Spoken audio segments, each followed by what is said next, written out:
राहुल गांधी हाय हाय, ह्या पप्पूचं करायचं काय, खाली डोकं वर पाय. राहुल गांधी मुर्दाबादच्या घोषणांनी टेंबी नाका दुमदुमला. दिल्ली येथे सुरू असलेल्या AI समिट दरम्यान युवक काँग्रेसच्या कार्यकर्त्यांनी केलेले चड्डी बनियान आंदोलन, राहुल गांधी वारंवार करत असलेली देशविरोधी विधाने, संसदेचे कामकाज चालू न देणे, देशाच्या प्रगतीच्या आड येणे, या सर्व गोष्टींचा निषेध टेंभी नाका येथील आनंद आश्रम येथे खासदार नरेश म्हस्के यांच्या नेतृत्वाखाली शिवसेना ठाणे जिल्हा शाखेच्या वतीने राहुल गांधी यांच्या प्रतिमेला जोडो मारो आंदोलन करून केला। या आंदोलनावेळी खासदार नरेश म्हस्के यांच्या समवेत शिवसेनेचे सचिव व नगरसेवक रामदेव पाळे, शहर प्रमुख हेमंत पवार, युवा सेनेचे प्रवक्ते राहुल लोंढे, नगरसेवक सुधीर कोकाटे, प्रकाश पायरे, कमलेश चव्हाण, प्रशांत पाटील, रमाकांत पाटील, अमित जयस्वाल, दीपक म्हस्के, दिनेश मलपे, राजेश तावडे, संतोष बोडके, दत्ता फासले, वंदना डोंगरे, पूजा लोंढे तसेच सर्व पदाधिकारी, कार्यकर्ते, महिला आघाडी, युवा सैनिक मोठ्या संख्येने उपस्थित होते। आपला भारत देश आज प्रगतीच्या वाटेवर आत्मविश्वासाने वाटचाल करत आहे। विज्ञान, तंत्रज्ञान, उद्योग, पायाभूत सुविधा अशा विविध क्षेत्रात आपण उल्लेखनीय प्रगती केली आहे।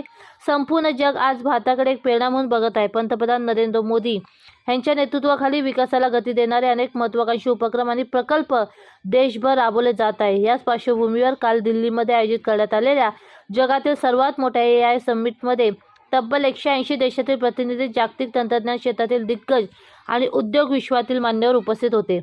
या ठिकाणी भारताच्या तांत्रिक प्रगतीचे दर्शन करत असताना काँग्रेसच्या काही कार्यकर्त्यांनी शर्ट काढून भारत अमेरिका व्यापार कराराच्या विरोधात निदर्शने केली। तसेच पंतप्रधानांच्या विरोधात घोषणाबाजी करत काही काळ तणावाचे वातावरण निर्माण केले। देशाच्या सन्मानाला आणि अशा प्रतिष्ठित आंतरराष्ट्रीय कार्यक्रमाच्या गांभीर्याला धक्का पोहोचणारी ही कृती निश्चित खेदजनक असल्याचे खासदार नरेश म्हस्के यांनी माध्यमांशी बोलताना सांगितले। राहुल गांधी नेहमी देशाच्या प्रगतीविरोधात सातत्याने देशांतर्गत आणि प्रदेशी मंचावर वक्तव्य करत असतात, पण अशा मोठ्या आणि प्रतिष्ठित कार्यक्रमामध्ये व्यत्यय आणून चुकीची कृत्य करायला लावणे अजिबात योग्य ठरत नाही। राष्ट्रहित कार्यक्रमाचे गांभीर्य आणि जागतिक स्तरावरील भारताची प्रतिमा ह्याचा विचार करणे ही प्रत्येकाची जबाबदारी आहे, म्हणून पंतप्रधान नरेंद्र मोदी यांनी देशाच्या विरोधात करण्यात आलेल्या त्या निदर्शनाचा आज आम्ही ठामपणे निषेध केला। मतभेद असू शकतात, पण देशाच्या सन्मानापेक्षा कोणतीही भूमिका मोठी असू शकत नाही, असे खासदार नरेश म्हस्के यांनी सांगितले।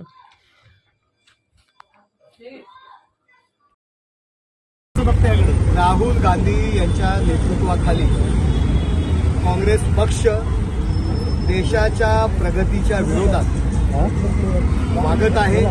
राहुल गांधी स्वतः देशाच्या बाहेर देशामध्ये देशाच्या विरोधात वक्तव्य करणं, देशाच्या पंतप्रधानांच्या विरोधात वक्तव्य करणं आणि देशाच्या प्रगतीच्या विरोधात वागणं, अशा पद्धतीची वृत्ती काँग्रेसची सुरू आहे। आणि याकरता राहुल गांधी यांना जोडे मारण्याचा कार्यक्रम या ठिकाणी शिवसेना ठाणे जिल्हा शाखेतर्फे या ठिकाणी आम्ही घेतला होता। जगभरातून AIची कॉन्फरन्स दिल्ली येथे होते।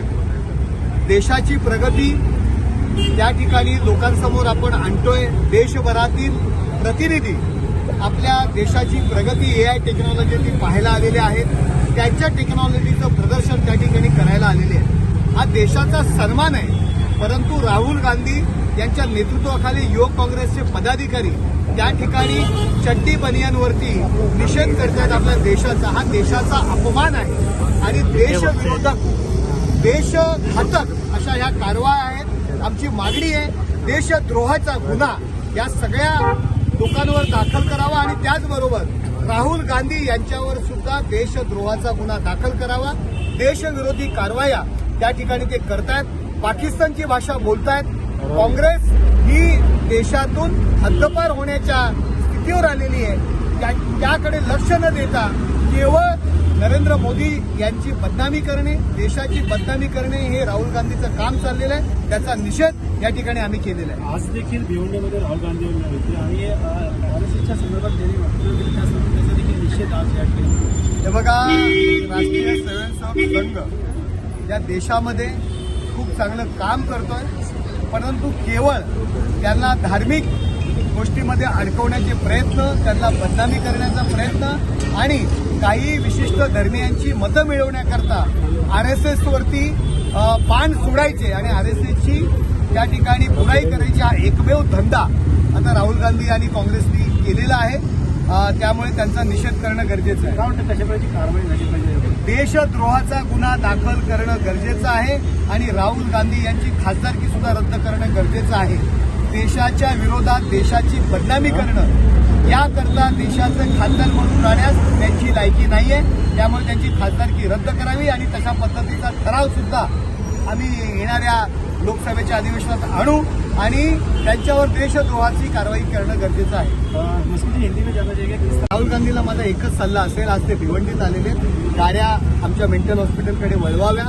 त्यांना जे पप्पू म्हटलं जातं, लहान मुलाला पप्पू म्हणतात, तशा पद्धतीने त्यांची मेंटली अवस्था झालेली आहे. सभागृहात सुद्धा तशाच पद्धतीने ते वागत असतात. संसदेमध्ये मला त्यांना एकच सल्ला आहे, एकनाथ शिंदे साहेबांनी आपल्याकरता 2 बेड बुक केलेले आहेत. आपण या खूप चांगली ट्रीटमेंट आम्ही तुम्हाला त्या ठिकाणी देऊ. 10-15 दिवसात आपण खूप चांगले व्हाल, जेणेकरून काँग्रेस पक्ष जो औषधालय उरलेला नाही तो थोड्याफार प्रमाणात या देशामध्ये करेल. त्या काँग्रेस पक्ष थोडा सुद्धा तरी राहील, नाही तर तो संपूर्ण नायनाट त्याचा होणार आहे. मसूद जी, राजकीय प्रश्न वेगळा आहे. उपमुख्यमंत्री सुरेंद्र पवार यांच्या शासकीय ड्रायव्हरला बाहेर काढून अनिकेत तटकरे स्वतः गाडी चालवली. कुठेतरी घातक झालं असतं काय झालं असतं? शासकीय ड्रायव्हरला बाहेर काढून गाडी चालवणं अनिकेत तटकरेंची टीका राष्ट्रवादी शरद पवार पक्षाकडनं. हे बघा, असं बऱ्याचदा होतं की आपला एखादा नेता आला तर एखादा पदाधिकारी असेल, आमदार असेल, खासदार असेल, त्या ठिकाणचा लोकल माणूस असेल, त्याची इच्छा असते की आपल्या नेत्याला मी स्वतः ड्रायव्हिंग करावी. तशा पद्धतीने जर अनिकेतने केलं असेल तर मला वाटतं त्याच्यावर टीका करण्याची गरज नाही.